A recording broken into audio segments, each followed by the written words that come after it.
जय गुरु जी। जय गुरु जी संगत जी। गुरु जी के श्री चरणों में कोटि कोटि प्रणाम।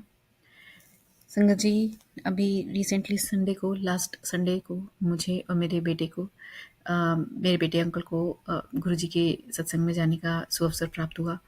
और जब हम गए वहाँ पर तो अक्सर मेरे जो हस्बैंड अंकल हैं वो एक्चुअली गुरु जी के सत्संग में नहीं चलते हैं हमारे साथ, बस हमें ड्रॉप करते हैं और पिक करते हैं।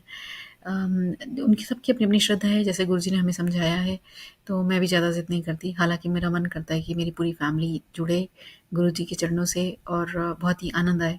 मगर जैसे गुरु जी समझाते हैं, सबकी अपनी-अपनी जर्नी है, अपनी-अपनी सोल है और सब अपने कर्मों के अनुसार गुरु जी से जुड़ते हैं। तो वैसे ही मेरे को भी समझ में आया, मैंने फिर ज़िद करना छोड़ दिया। मगर इस संडे को, जो लास्ट संडे गया है, मेरे हस्बैंड अंकल ने हमें ड्रॉप किया और जैसे वो ड्रॉप करके गए आगे, ये बाद में हमें पता चला, ये बात इस बात का कि जब वो हमें ड्रॉप करके गए तो उनका एक्सीडेंट होते-होते बचा।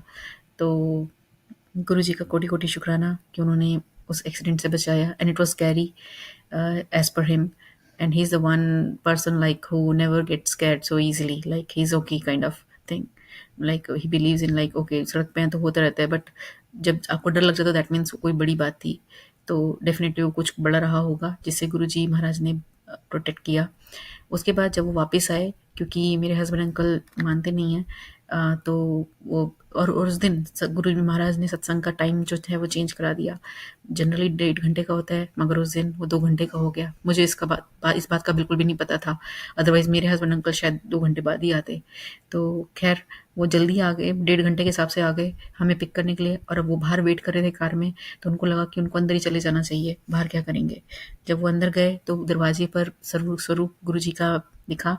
तो as usual, because he never believes, तो he was just trying to go inside without doing प्रणाम।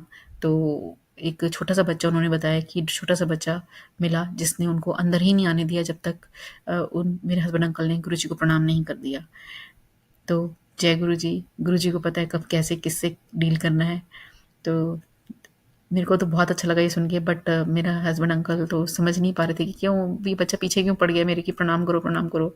तो खैर एनीवेज, उसके बाद गुरुजी महाराज की आरती करी, मेरे हस्बैंड अंकल को भी मौका मिला, उन्होंने भी आरती करी और फिर वहाँ पर लंगर प्रसाद की ब्लेसिंग भी ग्रहण करी। इसके बाद जब मैं और मेरा बेटा और मेरे हस्बैंड अंकल, हम तीनों कार में वापस आ रहे थे, तो अचानक से फिर से हमारा एक्सीडेंट होते होते बचा। And it was carry, suddenly car आगे आ गई और मेरे हस्बैंड ने बड़ी कस के ब्रेक मारी। हस्बैंड ने तो क्या मारी, गुरुजी ने मरवाई वो ब्रेक, और फिर से हमारी जान बचाई। इसके बाद 2 दिन बाद, करीब ट्यूसडे वेडनेसडे में, फिर से ऑफिस जाते समय मेरे हस्बैंड अंकल का एक्सीडेंट होते होते बचा। तो जब ये 3-4 बार ऐसे लगातार होता जा रहा है बैक टू बैक, तो मेरे हस्बैंड अंकल को काफ़ी डर लग गया। और बट मुझे गुरु जी की लीला समझ में आ गई थी। मेरे हस्बैंड अंकल मुझे कहते कि कोई गृहस्थ वाकई में खराब चल रहे हैं, बट मैं अंदर से अंदर गुरु जी का कोटि कोटि शुक्राना करती हूँ कि उन्होंने मेरे हस्बैंड अंकल की जान बचाई, हम सबकी जान बचाई, न जाने कौन सा क्या गिरह था। तो हे गुरु जी महाराज, आपको कोटि कोटि शुक्राना, अनंतम शुक्राना, हमारे को हमारे साथ हर पल हर क्षण रहने का, मेरे हस्बैंड अंकल को ब्लेस करने का और अपने श्री चरणों से जोड़ने का, आरती का मौका देने का। आपका कोटि कोटि शुक्राना। सबकी रक्षा करें प्रभु, सबको आपके आशीर्वाद की आवश्यकता है, सब पर कृपा बनाए रखें। जय गुरु जी।